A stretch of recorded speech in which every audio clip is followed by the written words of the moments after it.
शंकरं शंकराचार्यं केशवं बादरायणं सूत्रभाष्यकृतौ वन्दे भगवन्तौ पुनः पुनः। ईश्वरो गुरुरात्मेति मूर्तिभेदविभागिने व्योमवद्व्याप्तदेहाय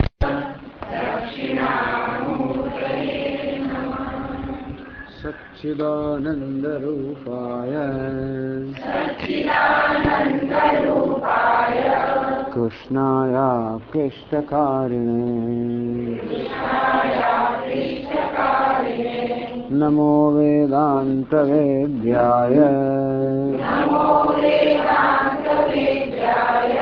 गुरवे बुद्धिसाक्षिणे कृष्णद्वैपायनं व्यासं सर्वलोकहिते रतं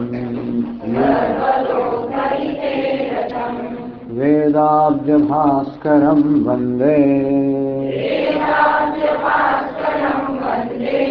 समाधिनिलयं मुनिम् सहस्रमूर्ते पुरुषोत्तमस्य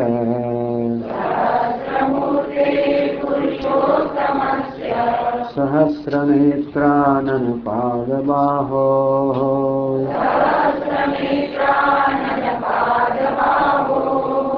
सहस्रनाम्नां स्तवनं प्रशस्तम्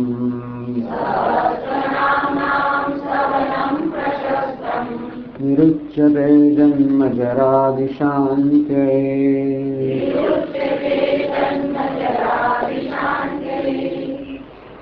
साहित्य श्लोक 150वां पाना पर अनिर्विण्णस्थविष्ठो भूर्धर्मयूपो महामखः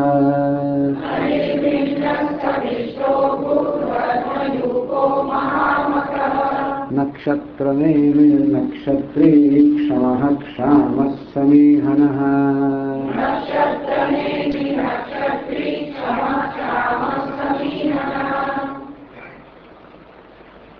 अनिर्विण्णः चर्चा करी आप्तकामत्वात् निर्वेदो अस्य न विद्यते अनिर्विण्णः निर्विण्ण એટલે ખિન્ન અનિર્વિણ્ણતા જેના જે ખેદથી રહિત છે ઉદાસીનતા ખેદ નાસીપાસતા જેનામાંથી સમજો ખેદ ક્યારે જન્મે વિષય અલાવ પ્રયુક્તો ખેદ આપણે ઈચ્છા જ્યારે પૂરી ન થાય આપણું ધાર્યું ન થાય આપણી ઈચ્છા પૂરી ન થાય આપણે જોઈતું હોય ના મળે ત્યારે આપણે ખેદ થાય અને એવું ક્યારે બને આપણે જ્યારે જોઈતું હોય ત્યારે આમ ખેદ એટલા માટે થાય કે જોઈએ છે ન મળે ન મળવાનો પ્રશ્ન ત્યારે ઉપસ્થિત આવે કે જોઈતું હોય ત્યારે એ જોઈતું હોય ત્યારે જ્યારે હું કંઈક જરૂરિયાતવાળો હોઉં જરૂરિયાતો ત્યારે હોઉં એમાં પૂર્ણ હોઉં ભગવાન પૂર્ણ હોવાના કારણે અપૂર્ણતા નથી જરૂરિયાત નથી અપેક્ષા નથી એના માટે અપેક્ષા ન પૂરી થવાના કારણે જે ખેદ જન્મી શકે એવું ખેદ ભગવાનનો ના થાય અનિર્વિણ્ણ જેમાં કોઈ નિર્વેદ નથી નાસીપાસતા નથી ખેદ નથી દરેક દરેક સંજોગોમાં ભગવાનના મુખ પર એક મંદ સ્મિત હોય છે આ બધા ભગવાનના મુખ પર કેવો મંદ સ્મિત એવું નહીં કે ફાંસી લટકાયાના આમ થઈ ગયા એવા ભગવાન આપણા નથી આપણા ભગવાન કેવા છે હંમેશા મંદ સ્મિત સ્વાત્મારામ ભૂલવદનમ બસ હંમેશા સ્વાત્મારામ આનંદ સ્વરૂપ છે પોતાનામાં જ આત્મામાં જ આરામ છે અર્થાત આત્મામાં જ જે રમણ કરે છે ક્રીડા કરે છે નિષ્ઠ છે અને આંતરિક પૂર્ણતા જે છે એની અભિવ્યક્તિ જેના મુખ પરની પ્રસન્નતામાં થાય છે ભગવાન અનિર્વિણ્ણ સદા ખેદ છે મુક્ત આનંદ સ્વરૂપ પછી આગળ સમજાવીશ સ્થવિષ્ઠ કહે છે વૈરાજરૂપેણ સ્થિતઃ स्थविष्ठः अग्निर्मूर्धा चक्षुषी चन्द्रसूर्यौ इति श्रुतेः। स्थविष्ठः अतिशयेन स्थूलः स्थविष्ठः। आ स्थूल शब्दनो પછી આદેશ સ્થ અને ઇષ્ટ પ્રત્યય લાગ્યો, સ્થવિષ્ઠ એવું થઈ ગયું. તો સ્થૂલ સ્થૂલતામાં જે અત્યંત સ્થૂળ છે ભગવાન કેવો છે? અત્યંત સ્થૂળ. સૂક્ષ્માત સૂક્ષ્મતરમ નિત્યમ. એક દ્રષ્ટિએ જોવા જઈએ ઈશ્વર સૂક્ષ્મથી પણ સૂક્ષ્મ છે. બીજી દ્રષ્ટિએ જોવા જઈએ તો સ્થૂળથી પણ સ્થૂળ છે. અણો અણિયાન મહતો મહિયાન. અણુ કરતા પણ સૂક્ષ્મ અને કોઈ મોટી વસ્તુ કરતા પણ મોટો. ભગવાને સ્થવિષ્ઠ કહેવામાં આવ્યો અતિશય સ્થૂળ, અત્યંત સ્થૂળ. કેમ કે સ્થૂળ રૂપે અભિવ્યક્ત પ્રગટ થયેલો છે. વૈરાગ રૂપેણ સ્થિત વિરાટ રૂપમાં. તો જેવી રીતે આપણે ત્રણ અવસ્થાઓ હોય, કાળ અવસ્થા, સૂક્ષ્મ અવસ્થા, સ્થૂળ અવસ્થા. સુષુપ્તિમાં કાળ અવસ્થા, સ્વપ્નમાં સૂક્ષ્મ અવસ્થા, જાગ્રતમાં સ્થૂળ અવસ્થા. એમ ભગવાને ત્રણ અવસ્થાઓ હોય.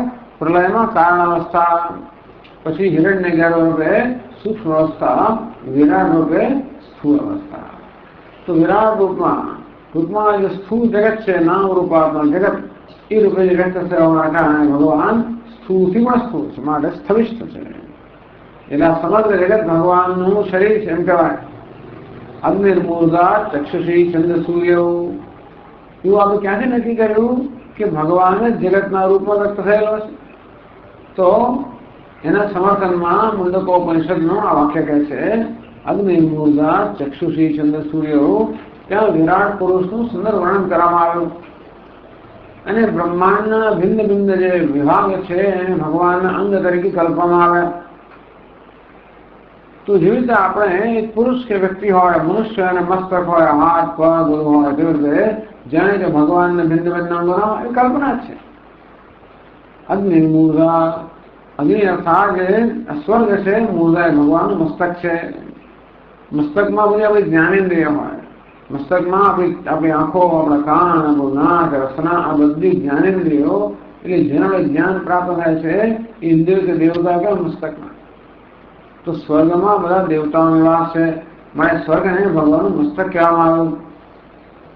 અગ્નિર્મૂર્ધા ચક્ષુષી ચંદ્ર સૂર્ય. આ ચંદ્ર સૂર્ય ભગવાનના નેત્રો છે. સૂર્ય વડે ભગવાન દિવસ દરમિયાન અને ચંદ્ર વડે રાત્રિ દરમિયાન બધા નિરીક્ષણ કરે છે. અગ્નિર્મૂર્ધા ચક્ષુષી ચંદ્ર સૂર્ય. વાગ્યુર્તાશ્ચ વેદા. આ વેદ છે એ ભગવાનની વાણી છે. દિશશ્રોત્રે. આ દિશાઓ છે ભગવાનના કાન છે. વેદ ભગવાનની વાણી છે. વાયુ પ્રાણ. આ વાયુ છે ભગવાનનો શ્વાસ છે. હૃદય વિશ્વમસ્ય. આ સમગ્ર વિશ્વ ભગવાનનું હૃદય છે. પદ્ભ્યામ પૃથ્વી. આ પૃથ્વી ભગવાનના ચરણ છે. એશ સર્વભૂતાંતરાત્મા. આ પ્રાણી માત્ર અંતરાત્મા સર્વવ્યાપ્ત પરમાત્મા છે. એ આ સમગ્ર જગત રૂપે વ્યક્ત થયો છે. એ જગત જાણે ભગવાનનું શરીર હોય એ પ્રકારે કલ્પના કરવામાં આવી. એટલા માટે કે જેવી રીતે આપણા દેહની અંદર ભિન્ન ભિન્ન અંગો છે, કે બધાના નામ જુદા છે, બધાનો રૂપ જુદા છે, દેખાવ જુદો છે, સ્થાન જુદું છે, અને બધાની ફરજ જુદી છે, બધાનું કર્તવ્ય જુદું છે. અને છતાં બધાને જોડનાર એક તત્વ છે, એક સૂત્ર છે, જે આત્મા. તો જેમ એક જ આત્મ તત્વ આપણા દેહના બધા અંગોને અવયવોને જોડનારું છે, તેવી રીતે એક જ પરમાત્મ તત્વ આ જગતના બધા જ અંગો કે અવયવોને જોડનારું છે. એટલે આ બહારથી અત્યંત ભિન્ન દેખાતા અને બહારથી અત્યંત વિષમ દેખાતા, અસમાન દેખાતા જગતની અંદર પણ એક સૂત્ર છે. મહી સર્વમિદં પ્રોતમ સૂત્રે નિગણાય. જેમ સૂત્રમાં બધા મણી ફરોવાયેલા હોય તો ભગવાન કહે આ સમગ્ર માનવ ફરવા એક જ ચેતન પરમાત્મા જગતમાં સર્વત્ર વ્યાપ્ત છે. આ સમગ્ર જગત એ પરમાત્માની સ્થૂળમાં સ્થૂળ અભિવ્યક્તિ છે. સ્થવિષ્ઠ. પછી અભૂહુ અથવા ભૂહુ બંને થાય. સ્થવિષ્ઠો ભૂહુ. અભૂહુ એમ પણ વાંચી શકાય અને ભૂહુ એમ પણ વાંચી શકાય. બંને રીતે સમજવા પ્રમાણે છે. तो कैसा आगा? अजन्मा अभूः। तो भवति इति भूः, भवति उत्पद्यते इति भूः, जो उत्पन्न थाय छे ने भू कहेवाय। न भूः अभूः, जो उत्पन्न थतो नथी, जेनो जन्म थतो अभूः। अ એટલે ન અને ભૂ એટલે જે ઉત્પન્ન થાય છે તે, જેનો જન્મ થાય છે। અભૂ એટલે જેનો જન્મ નથી, ઉત્પત્તિ નથી, અજન્મા છે। ભગવાન કેવો છે? અજન્મા। ભગવાન તો અજન્મા જ છે। બધાનો જન્મ થાય, મૃત્યુ થાય, ત્યારે બધાનો જન્મ મૃત્યુ નથી। બધા જન્મ મૃત્યુ અધિષ્ઠાન છે। પરમાત્મા સ્વયં અજન્મા છે, અમર છે। અથવા પછી ભૂ એટલે અ ના હોય એ પ્રકારનો પાઠ થઈ શકે। તો ભવનમ ભૂ સત્તા, આ ભૂ ધાતુ ભૂ સત્તાયા, આ ભૂ ધાતુ છે સત્તાના રૂપમાં, હવાના રૂપમાં થશે। એટલે આગળ કહે છે अथवा भवति इति भूः भूसत्तायाम् इति अस्य संपदादित्वात् क्विप महिवा बेसनाक भवति इति भूः એટલે કે ભવતિ ઉત્પદ્યતે, જે ઉત્પન્ન થાય તેનું નામ ભૂ। કેમ કહ્યું? ભૂ સત્તાયામ, ભૂ ધાતુ નથી, સત્તા એટલે કહ્યું કે સંપદાદિત્વાत् ક્વિપ, તો આ પ્રકારે સંપદ ગણવામાં ભૂ ધાતુમાં ક્વિપ પ્રત્યય લાગ્યો। અને છે માટે સર્વાન્વ સદરૂપ। કારણ વાત છે કે ભગવાન કેવો છે? પહેલા તો ભગવાન ક્યારે ઉત્પત્તિ નથી, જન્મ નથી। અત્યારે ભૂનો અર્થ સત્તા ધરાવનાર છે, જે છે એ સત્સ્વરૂપ છે, એને કારણે સર્વમાં રહેલો છે। અસ્થિ ભાવી અસ્થિ રૂપે ભગવાન પ્રત્યેક નામ રૂપ રહેલો છે। માટે ભગવાનને ભૂ કહેવામાં આવ્યું, સત્તા કહેવામાં આવ્યું, હવા પણ કહેવામાં આવ્યું।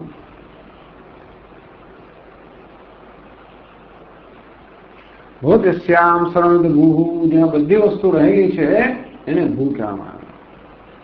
आता तीजो अर्थ क्या महीवा, मही એટલે પૃથ્વી, ભૂનો આપણે ભૂ એટલે પૃથ્વી એવું પણ થાય। ભૂગોળ કહે છે ને, ભૂ ત્યાં ભૂ શબ્દ ન થાય, પૃથ્વી। स्वाश्रयेषु प्राणेषु नश्यत्सु स्वयं भवति भूः मही। आ भू એટલે अर्थ पृथ्वी કેમ છે? પોતાના પર રહેલા જે પ્રાણીઓ, આશ્રિત રહેલા પ્રાણીઓ છે, બધા આવે ન જાય તો પણ જે સ્વયં એમની એમ જ રહે, એનો અર્થ આ ભૂ એટલે પૃથ્વી, મહી। ટૂંકમાં ભગવાન અભૂ પણ છે ને ભૂ પણ છે। ભૂ અર્થાત અજન્મા છે, ભૂ અર્થાત સત્તા સ્વરૂપ છે, સત્સ્વરૂપ છે, સર્વત્ર વ્યાપ્ત છે। અથવા ભૂ એટલે પૃથ્વી, જે સર્વનો આધાર રૂપ છે। सविष्ट भू धर्मयूप, ये शब्द समझाया है 151 पाना पर। यूपे पशुवत तत्समाराधनात्मकाः धर्माः तत्र बध्यन्ते इति धर्मयूपः। आ यूप એટલે ખબર છે? જૂના જમા વૈદિક કાળની અંદર જ્યારે યજ્ઞ કરવામાં આવે, એવું યજ્ઞ કરવામાં આવે જે આ પશુનું બલિદાન આપવાનું હોય, તો જે થાંભલા સાથે પશુને બાંધવામાં આવે એને યુપ કહેવાય। એ ધીન સાથે પશુને બાંધવામાં આવે છે એનું નામ યુપ। ભગવાન ધર્મયુપ છે। ધર્મરૂપી પશુ જેની સાથે બાંધવામાં આવે છે એ ભગવાનને ધર્મયુપ કહેવાય। યુગ કોને કહેવાય? યુગ એટલે પશુઓને જેની સાથે બાંધવામાં આવે છે એ થાંભલાને યુગ કહેવાય। નહીં, ભગવાન ધર્મયુગ છે।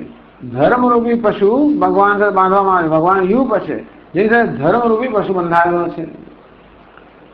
યુપે પશુવત તत् સમારાધનાત્મકાः ધર્માः તત્ર બધ્યન્તે। આ ધર્મ કેવો છે? ભગવાનની આરાધના ખરેખર તો જે ધર્મ આપણને ધર્મનો ઉપદેશ કરવામાં આવે છે એ બધા ધર્મ ઈશ્વરની આરાધના રૂપમાં જ છે. જે કંઈ નિત્ય નૈમિત્ય કર્મ કરવાના કહેવામાં આવે બધા જ કર્મ વાસ્તવમાં ઈશ્વરની આરાધના રૂપમાં છે. ભલે પછી આપણે પિતૃઓની સેવા કરતા હોઈએ, ઋષિઓનું તર્પણ કરતા હોઈએ, કે સેવા કરીએ, કે વેદ પાઠ કરીએ, કે દેવતાઓની પૂજા કરીએ, કે બીજા બધા મનુષ્યો જે છે એ લોકોને મુખ્યાનંદ આપીએ, કે ભાઈ ઘાસને ગાયને ઘાસ કે ચારો વગેરે નાખીએ, આ બધું જે કરતા હોઈએ એ બધા દ્વારા ચૈત્ય રૂપમાં રહેલા પરમાત્માની આરાધના છે. એટલે મુખ્યતઃ ધર્મ જે છે પરમાત્માની આરાધના માટે જ છે. એટલે વેદ એનો પહેલો ભાગ કયો? ધર્મશાસ્ત્ર. કર્મકાંડ એટલે ધર્મશાસ્ત્ર. તો ટૂંકમાં ધર્મ છે એ ભગવાને બંધાયેલું છે. કઈ બંધાયેલું છે? એવું છે ને કે દોરડું હોય, દોરડાના આધારે આપણે પહોંચી જઈએ, દોરડું બંધાયું ત્યાં સુધી. તેવી રીતે આ ધર્મ દ્વારા આપણે ભગવાનને પહોંચી જઈએ, જેની રીતે ધર્મ બંધાયેલો છે. આ ધર્મ એટલે ઈશ્વરની આરાધનાનું સાધન છે. એ તેમ કહી શકાય ધર્મ ઈશ્વર બંધાયેલો છે, અને તેથી ઈશ્વરને કહેવાય યુગ. ધર્મયુગ, ધર્મ રૂપી પશુ જેને બંધાયેલું છે યુગ ભગવાન છે, ધર્મયુગ છે.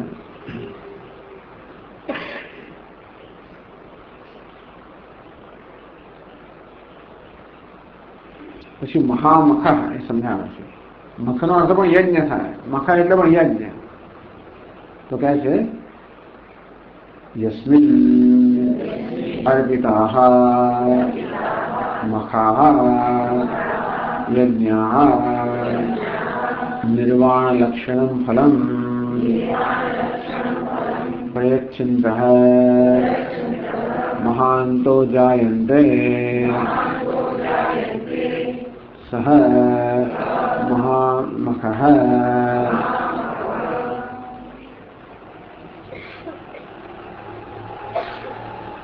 મહામખ, મખ એટલે યજ્ઞ.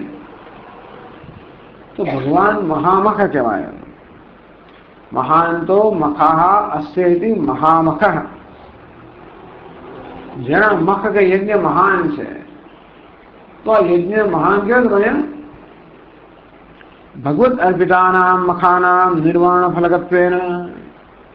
એ યજ્ઞ જ્યારે ભગવાનને અર્પણ કરવાની ભરવાની કરવામાં આવે ત્યારે ભગવાનની પ્રાપ્તિનું સાધન બને. આ મખા કે યજ્ઞ કોઈ કામનાથી પ્રેરાઈને કરવામાં આવે ત્યારે આપણી કામના પૂરી કરે, જો યોગ્ય રીતે કરવામાં આવે તો. પણ કામનાથી પ્રેરાય નહીં, પણ ઈશ્વરને પ્રસન્ન કરવા માટે કરવામાં આવે તો એ યજ્ઞ કે મખ આપણને ઈશ્વરની પ્રાપ્તિનું સાધન બને. દેવાન દેવયજો યાન્તિ મદ્ભક્તાઃ યાન્તિ મામ. એ યજ્ઞને કોઈ દેવતાની આરાધના ઉપર કરવામાં આવે તો આપણને દેવલોકમાં પહોંચાડે. એ યજ્ઞને આપણે ઈશ્વરને પ્રસન્ન કરવા માટે કરીએ, નિષ્કામ ભાવને કરીએ તો આપણને ઈશ્વરની પ્રાપ્તિનું સાધન બને. ચિત્ત શોધકમ મુક્તિ સાધકમ.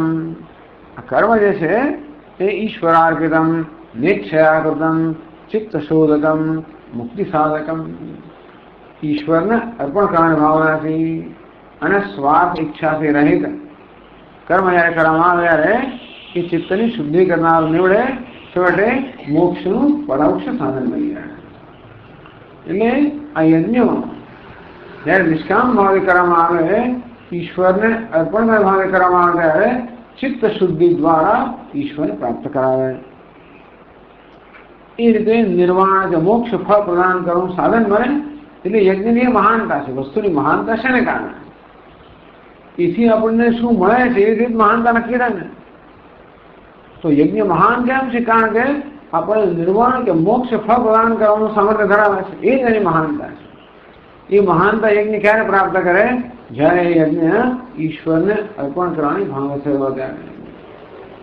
તો જેને અર્પણ કરવાની ભાવના થયો યજ્ઞ મહાયજ્ઞ છે, ભગવાનને મહામખ કહેવામાં આવ્યા.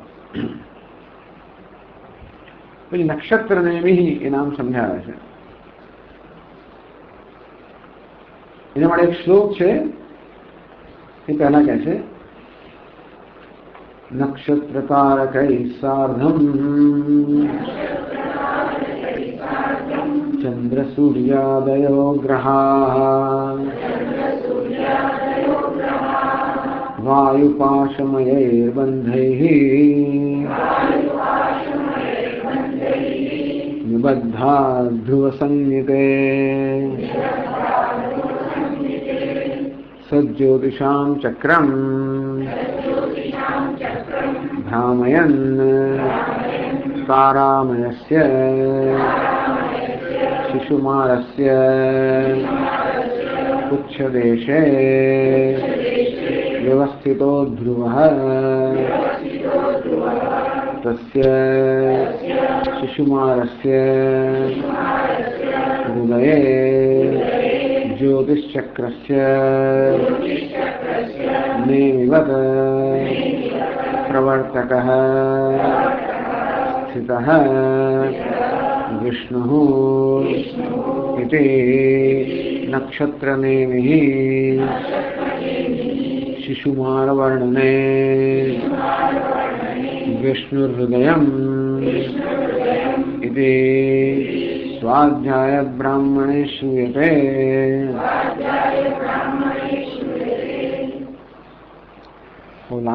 लांबी व्याख्या करा। नक्षत्र नेमी, नेमी શબ્દનો અર્થ તો આમ તો જે પૈડું હોય ને, પૈડાની પેલી જે એની ધાર જે હોય એને નેમી કહેવામાં આવે.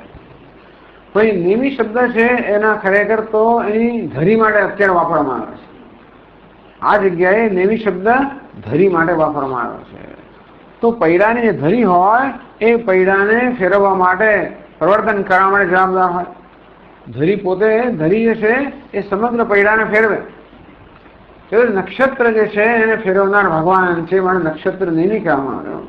એ કઈ રીતે, એનું બહુ સુંદર વર્ણન થયું છે. નક્ષત્ર તારકૈ સાર્ધમ ચંદ્ર સૂર્યાદયો ગ્રહાः વાયુપાશમૈ બંધૈ નિબદ્ધાः ધ્રુવ સંયુતે. આ જે ધ્રુવનો તારો છે ને, ઉત્તાનપાદ રાજાનો દીકરો જે ધ્રુવ હતો, એ ઈશ્વરની આરાધના કરીને એ પદ પામ્યો.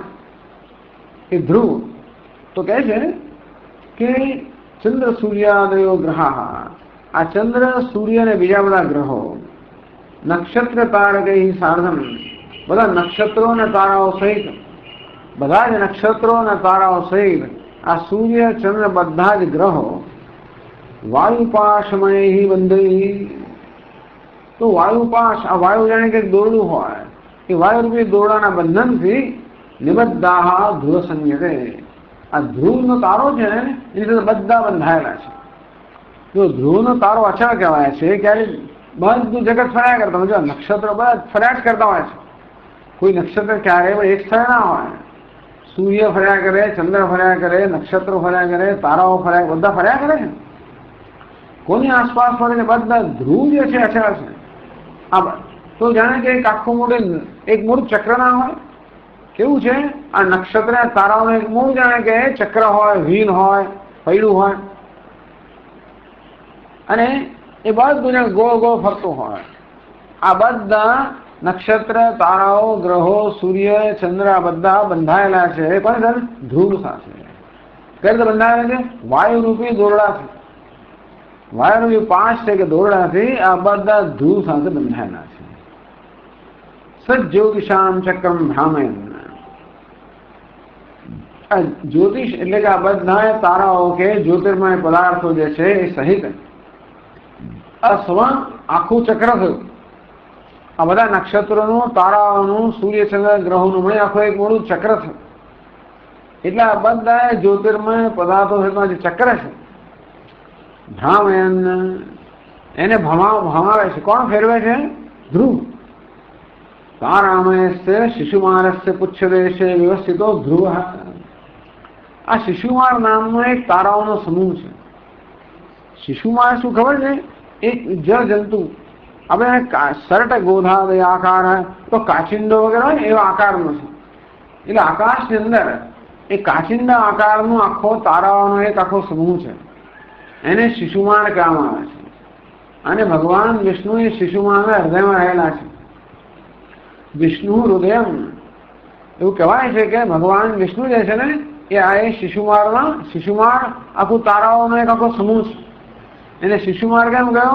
એ શિશુમાર એટલે પેલા કાચિંડા જેવા આકારનું છે એટલા માટે. અને એ જે શિશુમાર જે આખો તારાઓનો સમૂહ છે એમાં સૂર્ય, ચંદ્ર, નક્ષત્રો, તારાઓ, ગ્રહો બધા છે એ બધા એમાં ધ્રુવ, તે શિશુમાર જે છે એના પૂંછડીમાં ધ્રુવ રહેલો છે. એટલે જે પેલો કાચિંડા જેવું આખું એક આખી રચના છે ને એની પૂંછડીમાં ધ્રુવ છે. તો જે પૂંછડી આખી દ્વારા આપેલો કાચિંડો બને તેવી રીતે બધા નક્ષત્રો, તારાઓ, સૂર્ય, ચંદ્ર, ગ્રહો બધા આ ધ્રુવ સાથે બંધાયેલા છે. આ ધ્રુવ સ્વયં ફરે છે અને આખા તારાગણને ફેરવે છે. તસ્ય શિશુમારસ્ય હૃદય જ્યોતિષ ચક્રસ્ય. હવે ધ્રુવ સાથે બધા ફરે છે. એ શિશુમારના હૃદયની અંદર રહેલો છે ભગવાન વિષ્ણુ. એ સ્વયં ફરતો ઘરની જેમ રહેલો છે અને આખા શિશુમાર ચક્રને ફેરવનાર છે. એટલે આ નક્ષત્રો, તારાઓ, સૂર્ય, ચંદ્ર, ગ્રહો આ બધાનું બનેલું આખી જે રચના છે એ બધાને ગોળ ગોળ ફેરવે છે. એ ધરીના સ્થાને ભગવાન વિષ્ણુ રહેલા છે. આ શિશુમાર છે ને ભગવાન વિષ્ણુ સ્વરૂપ કહેવામાં આવે છે. એટલે વિષ્ણુ ભગવાનના 108 નામમાં શિશુમાર નામનું એક નામ છે. ક્યારેક શિમશુમાર પણ કહે છે કે શિશુમાર કહે છે. એ શિશુમાર ભગવાનનું સ્વરૂપ કહે છે વિષ્ણુ પુરાણમાં પારામયમ ભગવત શિમશુમારા કૃતિ પ્રભો. આ ભગવાન વિષ્ણુનું આ તારામય જે છે શિશુમાર એટલે કાચિંડાના આકારનો આ તારાનો સમૂહ છે. એ પ્રભુ દિવ્ય રૂપમ હૈયસ્તુ. એ ભગવાનનું આકાશમાં રૂપ છે. ભગવાન આકાશમાં શિશુમાર રૂપી તારાના સમૂહ પ્રગટ થયેલા છે. તસ્ય પુચ્છે સ્થિતો ધ્રુવ. એની પૂંછડીમાં ધ્રુવ રહેલો છે. સૈશ ભ્રમણ ભ્રામયતી. એ ધ્રુવ સ્વયં ફરી રહ્યો છે, ઘૂમી રહ્યો છે અને આ બધાને ભ્રમાવે છે. ચંદ્ર સૂર્યાદિકાન મહાન. આ ધ્રુવ જે છે ચંદ્ર સૂર્ય બધાને ઘુમાવે છે. ભ્રમંતમ યાંતિ નક્ષત્રાણી ચક્રવત. આ બધા ઘૂમે છે એની સાથે એ પોતે પણ આમ ઘૂમી રહ્યો છે ચક્રની જેમ. સૂર્યા ચંદ્રમસૌ તારા નક્ષત્રાણી ગ્રહૈ સહ વાતાની કમય બંધઈ ધ્રુવે બધાની તાની પ્રમાણે બધા તારાઓ વગેરે ધ્રુવ સાથે વાયુરૂપી પાશથી બંધાયેલા છે. અને એ બધાના હૃદયમાં ભગવાન નારાયણ સ્વયં જ્યોતિ સ્વરૂપ રહેલો છે અને આ બધાની ધરી છે અને બધાને ઘુમાવે છે. નક્ષત્રની આ નક્ષત્રની ધરી સમાન હોવાને કારણે ભગવાનનું નામ પડ્યું નક્ષત્રનેમી. તો જ્યોતિષ ચક્ર છે નેમિ પ્રવર્તક સ્થિત વિષ્ણુ. સમગ્ર જ્યોતિષ ચક્રને નેમિ કે ધરી જેમ પ્રવર્તન કરે તેમ ભગવાન પ્રવર્તિત કરે છે. માટે નક્ષત્ર નેમિ કહેવામાં. આ શિશુમાનું વર્ણન તો વેદની અંદર પણ છે. એમાં લખ્યું છે વિષ્ણુ હૃદયમ. એની અંદર વિષ્ણુ એનું હૃદય છે એવું કહેવામાં આવે વેદમાં. એ પરથી આખી આ વસ્તુ કહેવામાં આવે નક્ષત્ર નેમિ. હવે આકાશમાં જોજો આ શિશુમાર એની પૂંછડીમાં ધ્રુવ. એ શિશુમાના હૃદયમાં ભગવાન વિષ્ણુ જ્યોતિ સ્વરૂપ રહેલા છે. એ સ્થિર છે અને બધાને ઘુમાવે છે. આવી જાતનું વર્ણન છે. મહાનક્ષત્ર નક્ષત્રી. તો એનો અર્થ કહે છે ચંદ્રરૂપેણ નક્ષત્રી નક્ષત્રાણામહં શશી ઇતિ ભગવદ વચનાદ.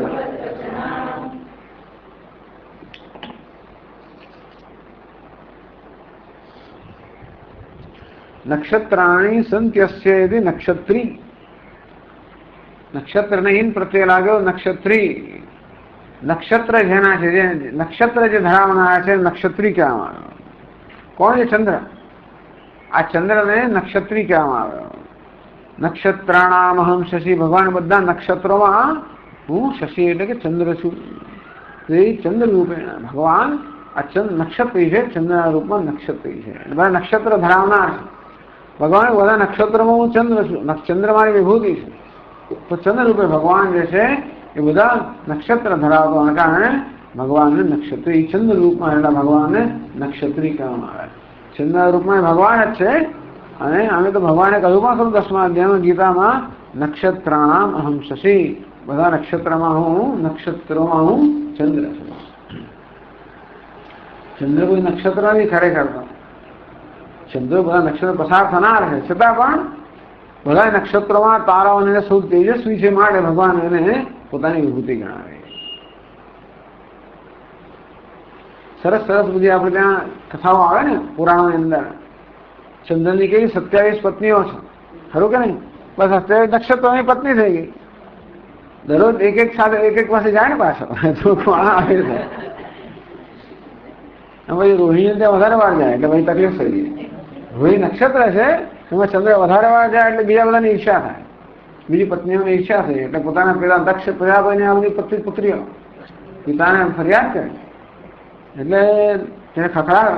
દક્ષે ચંદ્રને પોતાના જમાઈને ખખડાવે અને તો એના વર્તનમાં ફેરફાર ના થયો પછી એને શાપ આપ્યો કે જ્યાં તારો ક્ષય થઈ જશે. દીકરાનો ક્ષય થવા માંડ્યો. ચંદ્રનો ક્ષય થાય એટલે શું થાય? ઔષધિ વનસ્પતિ છે એ તો બધા ચંદ્રના રસ્તે જ પુષ્ટિમાની અમને. પુષ્ણામી ચ ઔષધિ સર્વા સોમો ભૂતવા સાત્મક. એ ચંદ્રમાનમાં તો આ બધી વનસ્પતિને પુષ્ટિ ના મળે, બધું સુકાવા મળે. ચંદ્ર પાસે બધા દેવતાઓનો ખોરાક છે એટલે કે આ કૃષ્ણ પક્ષમાં ચંદ્ર એક એક કળા વડે દેવતાઓને ભોજન મળતું હોય છે. એટલે બધા ભૂખ્યા 3 ના લોક, કારણ કે આ લોકની અંદર બધી વનસ્પતિઓ ના થાય અહીંયા બધા જીવજંતુઓ પ્રાણીઓ મનુષ્ય ભૂખ્યા મળે છે, બધા ભૂખે મળવા મળ્યા. એટલે બધા પછી પાછા ભગવાન શિવજી પાસે ગયા અને કરો કે તું આ શાપ પણ આપ્યો છે, હું મારા શિવજીને જમાઈ શાપ આપ્યો, પોતાને જમાઈ. એ શાપ તો હું ના ટાળી શકું પણ એ જયારે અમુક જાતની તપસ્યા કરશે ત્યારે પછી કદાચ શાપનો અસર ઓછી થાય. એટલે ત્યાં સોમનાથની અંદર હા ચંદ્રમાં બહુ બધી ખૂબ લાંબી આરાધના કરી અને ત્યારે શિવજી પ્રસન્ન થયા એટલે ભગવાન સોમનાથ કહેવાયા. સોમનાથ ચંદ્રના એને કહ્યું ચાલ ભાઈ તારો આ શાપ તો હું ના ટાળી શકું તો 15 દિવસ તારો ક્ષય થશે, 15 દિવસ વૃદ્ધિ થશે. એ પ્રકારે ચંદ્રમાં એટલે કેવી દરેક વસ્તુમાં સુંદર સુંદર કથાઓ છે. આ સંસ્કૃતિની મહાનતા કેવી છે, કોઈ વસ્તુ પણ દરેક વસ્તુ જે છે એ આપણી સંસ્કૃતિ સાથે ઈશ્વર કરીને જોડાયેલો છે. બધું જ્યાં પણ જ્યાં દરેકને કંઈક તો કથા મળે જ તમને. જ્યાં જ્યાં તો મંદિરો, દરેક મંદિરની કોઈ કથા, દરેક જગ્યાએ કોઈ સંત હોય, દરેક કંઈ ના હોય જ. આખી આ ભારતની ધરતી અને ભારતીય સંસ્કૃતિની એક વિશેષતા છે. એટલે અત્યારે વાત શું કર્યું, ચંદ્રને આવું કર્યું. અત્યારના બાળકોને આ બધી કથાઓ કહીએ તો કટાક્ષ કરે, પ્રશ્નો જાત કરતા નથી. આવું તો હોતું હશે, આવું તો હોતું હશે, છોડ જવાબ તો એ યોગ્ય નથી. જે લોકો સામેનો આનંદ લઈ શકતા હોય એના માટે કોઈ કારણ વગરના પ્રશ્નો પૂછવું કરીને દરેક વસ્તુમાં પ્રશ્નો પૂછવાના. જે પ્રશ્નો પૂછવાના ત્યાં પૂછો, એ ના પૂછે પિઝા શું કામ હતો એ તો ખાઓ, એનો પ્રશ્ન પૂછવાનો. એટલે જ્યાં પૂછો હોય ત્યાં પૂછે અને ના પૂછો તો ના પૂછે. હું નવી મોટા ગાડીઓ કેમ જોઈએ બસ જોઈએ એનો ઉત્તર ના હોય એટલે પાછું ચાલો જે હોય એટલે આવી રીતે આપણી સંસ્કૃતિમાં દરેક વસ્તુને કોઈ ને કોઈ રીતે આવી રીતે સાંકળવામાં આવી જશે. દરેક સાથે કઈ ને કઈ કથાઓ જોડાયેલી છે. પણ એટલે નક્ષત્ર એટલે ચંદ્રમા ના રૂપમાં ભગવાન રહ્યો છે માટે ભગવાનને પણ નક્ષત્રી કહેવામાં આવે. નક્ષત્રી ક્ષમ આગળ છે. સમસ્ત કાર્યેષુ સમર્થ ક્ષમઃ ક્ષમતે ઇતિ વા ક્ષમયા પૃથિવી સમઃ ઇતિ વાલ્મીકી વચના. ભગવાન ક્ષમ છે, સમસ્ત કાર્ય ક્ષમ. ક્ષમા એટલે જે સક્ષમ છે, ક્ષમતા ધરાવનાર છે, દક્ષતા ધરાવનાર છે, સામર્થ્ય ધરાવનાર છે એને ક્ષમ કહેવાય. સમસ્ત કાર્યેષુ સમર્થ યુક્તે ક્ષમમ શક્તે હિતે ત્રિષુ ઇતિ. આ ક્ષમમ છે તો એનો યુક્તમાં, શક્તમાન, હિતમાં 3 કે શક્તિમાન જે છે અહીંયા એનો અર્થ સમર્થ કરવામાં આવે. વિચિત્ર પ્રપંચ નિર્માણ કાર્યેષુ ક્ષમ. આ એકદમ વૈવિધ્ય પ્રકારનો જે પ્રપંચ છે, વૈવિધ્ય પ્રકારનું જગત છે રચના કરવામાં જ અત્યંત સમર્થ છે ભગવાનને ક્ષમ કહેવામાં આવે. કોણ આવું રચી શકે? માણસ બધું રચીને ક્યાં પણ ભગવાનની રચના આગળ પછી માણસો બીજાનો ક્યાં હિસાબ આવે? ગમે તેટલા મોટા બિલ્ડિંગો છો તો આ પહાડોની આગળ તો કઈ નથી ને એનો હિસાબ. ગમે તેટલા મોટા ચિત્રો કરો છતાં પણ પ્રાતઃકાળની અંદર કે પછી સાયંકાળની અંદર આકાશમાં જે સુંદર ચિત્રો પુરાતા હોય વગેરે ભલે આપણે કે ભગવાનની તુલના નથી કરવાની કે એની સ્પર્ધા નથી કરવાની, પણ કહેવાનો ભાવ છે કે કેવી સુંદર રચનાઓ, જ્યાં નજર કરીએ ત્યાં ચારે બાજુ ભગવાનનો એક અદ્ભુત રચના. તો આવી રીતે સમગ્ર જગતની જે અદ્ભુત અને વૈવિધ્યપૂર્ણ રચના છે એનું એ રચના કરવાનું સામર્થ્ય ધરાવે છે ભગવાનને ક્ષમા કહેવાનું. ક્ષમાને સમર્થ અથવા તો ક્ષમા કરવી, સહન કરવું. ક્ષમ ધાતુને સહન કરવું. તો ક્ષમા એટલે સહનમ સર્વ દુઃખાનામ. ક્ષમા એટલે બધું દુઃખ સહન કરવા. પૃથ્વીને પણ ક્ષમા કહેવામાં આવે, ક્ષમા પણ કહેવામાં આવે છે. એટલે પૃથ્વી જે ક્ષમા અવતાર બધું સહન કરનારી છે, પણ અહીંયા જુદો અર્થ કરવામાં આવે. ક્ષમયા પૃથ્વી સમહ. તો વાલ્મીકી રામાયણની અંદર ભગવાન રામચંદ્રજી માટે કહેવામાં આવ્યું કે રામ કેવા છે? બસ ક્ષમયા પૃથ્વી સમા. ક્ષમા સહન કરવામાં ભગવાન પૃથ્વી સમાન છે. ક્ષમતે સહતે ભક્તાનામ અપરાધનિ ક્ષમ. અમુક વસ્તુ ભગવાન કરે સહન ના કરી શકે, અમુક વસ્તુ સહન કરે આજ કરે. રાક્ષસોને સહન ના કરી શકે, અધર્મને સહન ના કરી શકે, તરત ધનુષ્ય બાણ ધારણ કરે, પછી પ્રતિજ્ઞા કરે સમગ્ર પૃથ્વીનું રાક્ષસહીન બનાવી નાખીશ, એમાં જરાય સહન ના કરે. પણ ભક્તોના જે અપરાધ ભક્તો જે કરે બધું સહન કર્યા કરે, ભક્તોના અપરાધને સહન કર્યા કરે.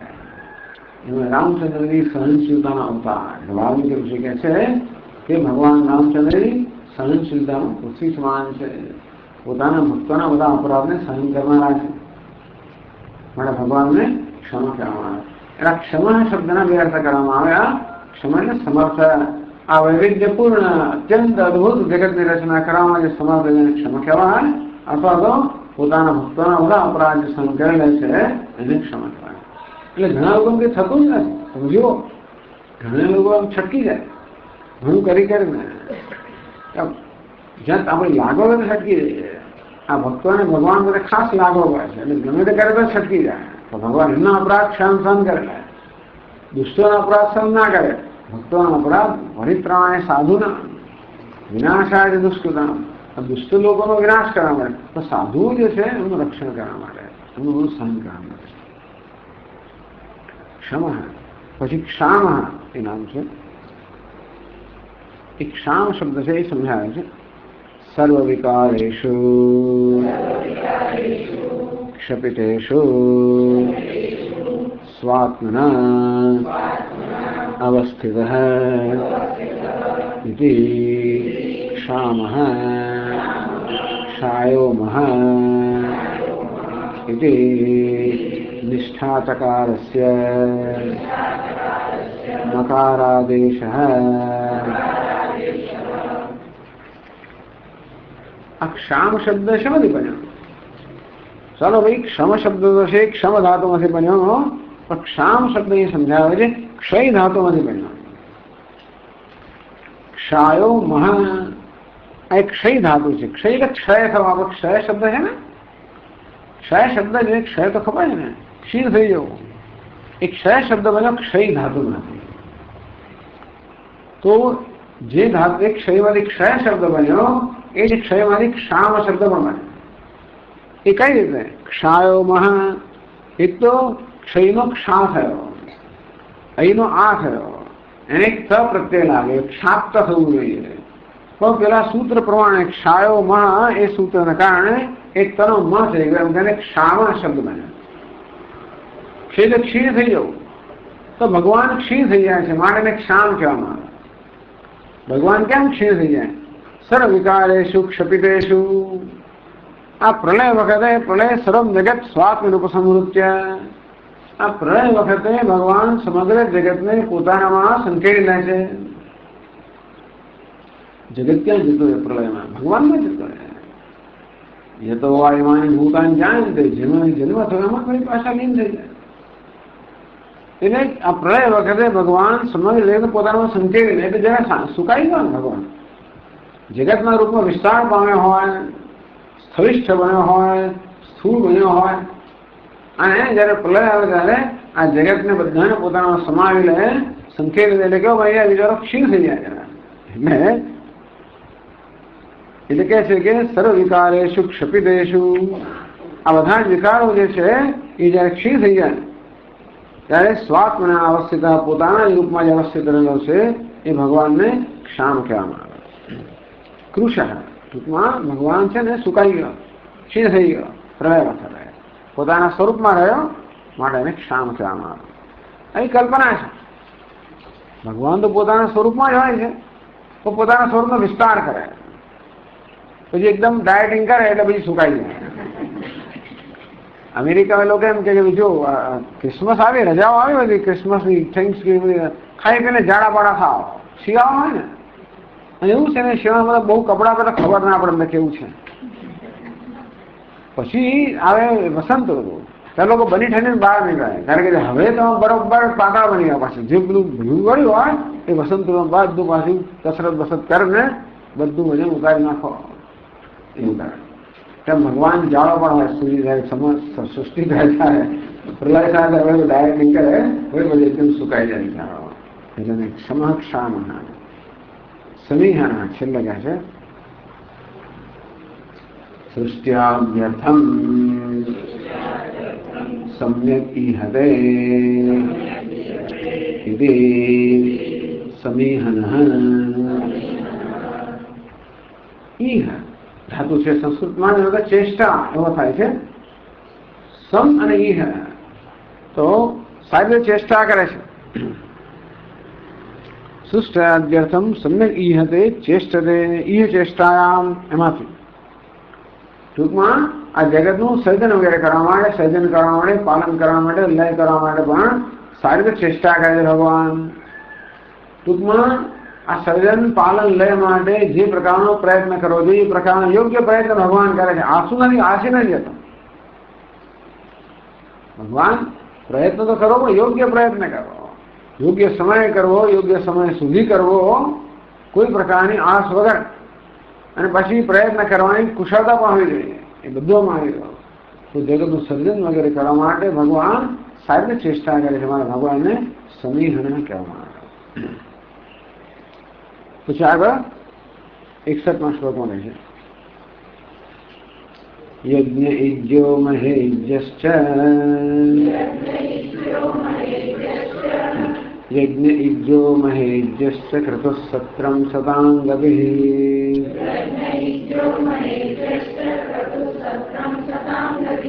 વિચાર અટકવા નહીં. યજ્ઞ ઇજ્જો મહેજ્યશ્ચ ક્રતુઃ સત્રં શતાંગભિઃ.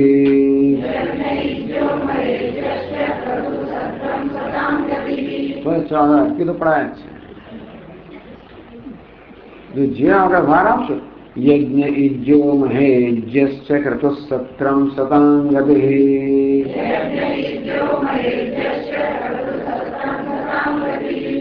સર્વદર્શી મુક્તાત્મા સર્વજ્ઞો જ્ઞાનમુત્તમં.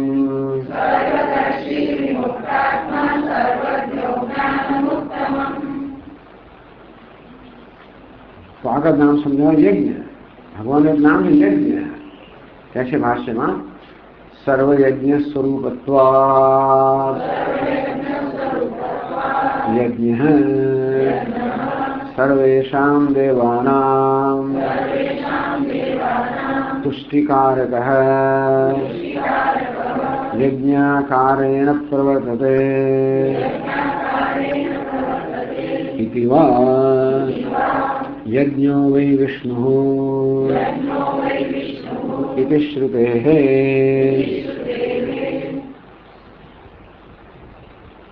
इज्यते अनेनेति यज्ञः। अयज धातु जेना वडे आराधना કરવામાં આવે છે, પૂજા કરવામાં યજ ધાતુ દેવ પૂજા સંગતિકરણ દાનેશુ. આ યજ્ઞ શબ્દ જેમાંથી બન્યો એ યજ ધાતુ. આ યજ ધાતુ ત્રણ અર્થ છે: દેવ પૂજા, સંગતિકરણ અને દાન. યજ્ઞ જ્યારે થાય ને ત્યારે ત્રણ વસ્તુ થવી જોઈએ.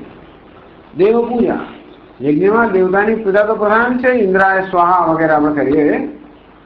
સંગતિકરણ, ત્યાં વિદ્વાનો છે બધા બ્રાહ્મણો ને વિદ્વાન બધા હોય એની સંગતિ થાય, એ બધાનું ત્યાં સમાગમ થાય. એટલે યજ્ઞની અંદર આ રીતે આપણે યજ્ઞનું આયોજન કરતા હોય ત્યારે બીજા બ્રાહ્મણોને, પંડિતોને, બીજા વિદ્વાન બધાને બોલાવીએ, ત્યાં સરસ સભા થાય અને દાનેષુ ત્રીજી વસ્તુ થાય દાન. યજ્ઞમાં યજ ધાતુના 3 અર્થ છે.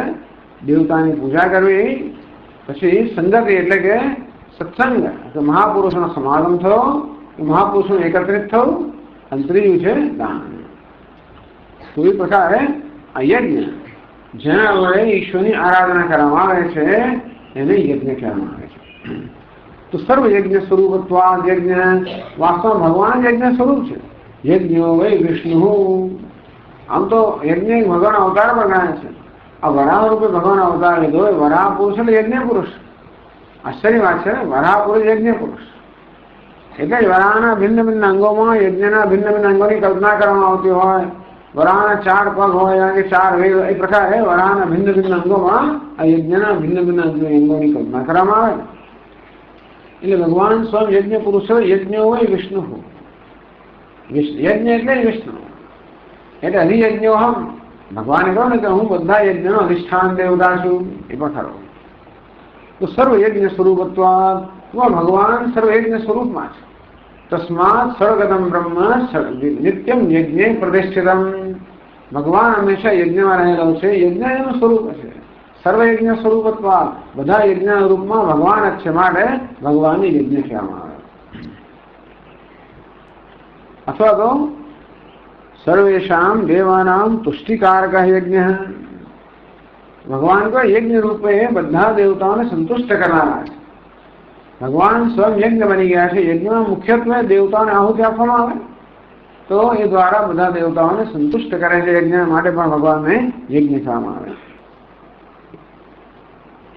યજ્ઞ પછી ઈજ્ય એ સમજાવે છે. યષ્ટવ્ય અપી અયમેવ ઇતિ ઈજ્ય ये यजन्ति मखैः पुण्यैः देवतादीन् पितॄनपि आत्मानमात्मना नित्यम् विष्णुमेव यजन्ति ते इति हरिवंशे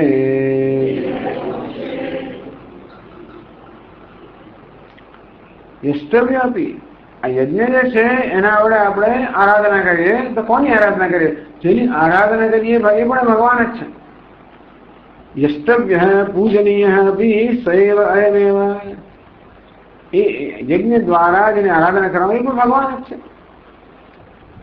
એટલે ભગવાન કહે ને 5મા અધ્યાયની અંદર કે ભોગતારમ યજ્ઞ તપસામ. બધા યજ્ઞ તપસ્યાનું ભોગતા છે ભગવાન. કે બધા દેવતાઓ પર હું જ રહેલો છું. ઇન્દ્રમ મિત્રમ વરુણ મિત્યા. ઇન્દ્ર મિત્ર વરુણ વગેરે ભગવાન જ છે. ભગવાન સર્વ દેવતાઓના આત્માઓને કારણે ભિન્ન ભિન્ન દેવતાઓ પર ભગવાન જ છે. અંદરથી યજ્ઞ દ્વારા જયારે ભિન્ન ભિન્ન દેવતાઓની આરાધના કરવામાં આવે ત્યારે ભગવાનની આરાધના છે. ભગવાન એક જ છે. દેવતાઓ જુદા હોત તો જુદી વાત છે. એકમ સદ વિપ્રાહ બહુધા વદંતે. માટે એને ઇન્દ્ર કહે, મિત્ર કહે, વરુણ કહે, યમ કહે, ગરુત્માન કહે, સુપર્ણ, અર્યમા, આ બધા જે છે એકમ સત. વાસ્તવમાં ઈશ્વર તો એક જ છે. વિપ્રાહ બહુધા વદંતે. અને મહાપુરુષ એમને ભિન્ન ભિન્ન નામ ઓળખે છે. મહાપુરુષ એટલે કે ઇન્દ્ર મિત્ર બધા ઉપર ભગવાન જ છે. જુદા બીજા લોકોને કદાચ ખબર ના પડે માટે એમને જુદા જાણતા હોય પણ ખરેખર વિપ્રાહ વિપ્રો છે. મહાપુરુષ જાણે છે કે આ બધા રૂપમાં ભગવાન જ રહેલો છે. અને તેથી યજ્ઞ દ્વારા આપણે જયારે દેવતાઓને આહુતિ આપીએ અને દેવતાઓ જયારે તૃપ્ત થાય ત્યારે એ રૂપમાં રહેલો ભગવાન તૃપ્ત થાય. અથવા તો આપણે દેવતાની આરાધના કરતા હોઈએ ત્યારે એ રૂપમાં રહેલા વિષ્ણુની આરાધના થાય છે. તેથી છેવટે બધી વસ્તુ સર્વદેવ નમસ્કાર કેશવમ પ્રતિગચ્છતિ. આકાશા પતિતમ તોયમ યથા ગચ્છતિ સાગરમ. જેમ આકાશમાંથી પડેલું જળ છેવટે સાગરમાં જ જાય તેમ બધા દેવને કરેલા નમસ્કાર એ કેશવને જ જાય, વિષ્ણુને જ જાય. માટે ઈજ્યતે અપી યષ્ટવ્યો અયમેવ ઇતિ. એ પોતે પૂજનીય પણ એ જ છે. ઈજ્ય યજનીય. યજ ધાતુમાંથી આવ્યો. તો હરિવંશમાંથી એના માટે આ એક શ્લોક કહેવામાં આવ્યો ये यजंती मखैः पुण्यैः देवतानीं पितॄनपि। જે લોકો અત્યંત પવિત્ર આ યજ્ઞથી દેવતાઓને પિતૃઓને આ બધાને યજન કરે છે, અર્થાત બધાની પૂજા કરે છે. આત્માનમાત્મના નિત્યમ વિષ્ણુમેવ યજંતિ તે. બધા લોકો પોતાના આત્મ સ્વરૂપ વિષ્ણુની જ આરાધના કરે છે. આપણે ભલે દેવતાઓની યજન પૂજન કરતા હોઈએ, હરિવંશ શું કહે છે કે જે લોકો આ પવિત્ર યજ્ઞ કે બધી પૂજાઓથી દેવતાઓનું પૂજન કરે છે એ છેવટે પોતાના આત્મ સ્વરૂપ રહેલા વિષ્ણુની પૂજા કરે છે. ભોક્તારમ યજ્ઞ તપસા. ભગવાન કે યજ્ઞ અને તપશ્ચર્યા બંને ભગવાનના ભૂત છે. યજ્ઞ કરીએ ત્યારે દેવતાને આહુતિ આપીએ એ દ્વારા એના આત્મરૂપ એટલે ભગવાનને જ આહુતિ જાય. અને જો એ કર્મનું ફળ તો યજ્ઞ કરનારને મળે. તો યજ્ઞ કરનારને કર્મનું ફળ મળે. એ કર્મનું ફળ ભોગવનાર યજ્ઞ કરનાર રૂપમાં ભગવાન જ છે પાછું. એટલે જ ભોગવનાર છે.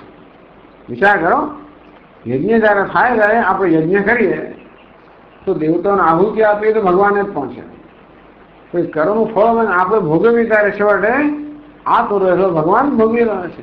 ભગવાન હું જ બધા યજ્ઞનો ભોગવનાર છું, તપસ્યાનું ભોગવનાર હું જ છું. એટલે એ હરિવંશ કેવું સુંદર કહેવામાં આવ્યું કે જ્યારે પવિત્ર યજ્ઞથી કે બીજા યજ્ઞ પૂજા પદ્ધતિથી બધા દેવતાઓને કે પિતૃઓનું પણ જ્યારે પૂજન કરવામાં આવે છે ત્યારે આ સાધક જે છે એ પોતાના આત્મરૂપ રહેલા ભગવાન વિષ્ણુની જ આરાધના કરે છે. ટૂંકમાં ગમે તે કરો છેડે કોણ પૂજાય? વિષ્ણુ જ પૂજાય છે. ગમે તેની પૂજા કરો, ગમે તે પૂજા કરે, જેની પૂજા છે એ પણ વિષ્ણુ જ છે અને જે પૂજા કરે એ પણ વિષ્ણુ જ છે. એમ હોવાને કારણે બધી રીતે એવું તો છે ને, છેવટે તો આત્મવસ્તુ કામાય સરમ પ્રેમ હોય તો ખરું ને. જેની પ્રિય હોય, દેવતાઓ આમાં પ્રિય કેમ છે? આત્મા પ્રિય છે માટે. તો છેવટે તો આપણે બધા જ કર્મો દ્વારા આત્માને પ્રસન્ન કરવા માંગતા હોઈએ છીએ. ભલે દેવતાને પ્રસન્ન કરીએ, કોઈ દ્વારા દેવતાની પ્રસન્નતા પ્રાપ્ત કરીએ, એ દ્વારા છેવટે આપણા આત્માને જ પ્રસન્ન કરવા માંગતા હોઈએ છીએ. અને તેથી બધી જ પૂજાઓ દ્વારા, યજ્ઞ દ્વારા, કર્મ દ્વારા છેવટે તો આત્માને પ્રસન્ન કરવાનો પ્રયત્ન છે. એ આત્મા રૂપમાં ભગવાન વિષ્ણુ જ રહેલા હોવાના કારણે છેવટે એની જ પૂજા થઈ રહી છે, એ જ પૂજનીય છે. નથી કહેવામાં આવ્યું કે ઈજ જે હે ભગવાન, ઈજ જે છે પૂજનીય છે. ઓમ પૂર્ણમદ પૂર્ણમિદમ પૂર્ણાત પૂર્ણમુદચ્યતે પૂર્ણસ્ય પૂર્ણમાદાય પૂર્ણમેવાવશિષ્યતે. ઓમ શાંતિ શાંતિ શાંતિ. શંકરં શંકરાચાર્યં કેશવં બાદરાયણં સૂત્રભાષ્યકૃતૌ વંદે ભગવन्तौ પુનઃ પુનઃ. ईश्वरो गुरुरात्मेति मूर्तिभेदविभागिने व्योमव्याप्तदेहाय दक्षिणामूर्तये नमः. ॐ शान्ति शान्ति शान्तिः. हरिः ॐ श्रीगुरुभ्यो नमः. हरिः ॐ.